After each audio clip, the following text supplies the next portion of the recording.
পোল্যান্ডের মাটিতে Ukraine mission দিয়ে বিশ্বকাপ বাছাই শুরু করবে ফ্রান্স।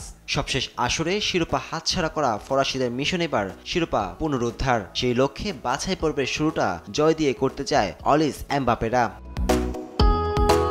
পরিসংখ্যান বলছে দু দলের দেখা হয়েছে 12 বার, যেখানে ফ্রান্সের 6 জয়ের বিপরীতে ইউক্রেনের জয় মাত্র একবার। ড্র হয়েছে 5 ম্যাচ। ফলে শক্তির বিচারে এগিয়ে থাকা দেশমের শিষ্যরা আধিপত্য ধরে রেখে বিশ্বকাপ বাছাই শুরুর ব্যাপারে আত্মবিশ্বাসী। তবে ইউক্রেন ম্যাচের আগে ফ্রান্স দলে রয়েছে ইনজুরির খবর। পেশির চোটের কারণে ডিফেন্ডার উইলিয়াম সালিবারের খেলা নিয়ে রয়েছে শঙ্কা। তবে সেখানে স্বস্তি হয়ে এসেছে উসমান ডেম্বেলের চোট কাটিয়ে ওঠার খবর।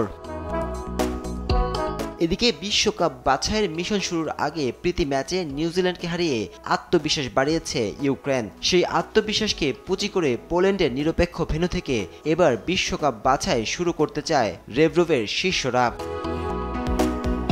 বিশ্বকাপ বাছাইয়ের অন্য ম্যাচে 4 বারের বিশ্ব চ্যাম্পিয়ন ইতালি আতিথ্য দিতে প্রস্তুত এস্তোনিয়াকে। বাছাই পর্বে দুদলই লড়বে দ্বিতীয় জয়ের জন্য। স্পোর্টস ডেস্ক, দেশ টিভি।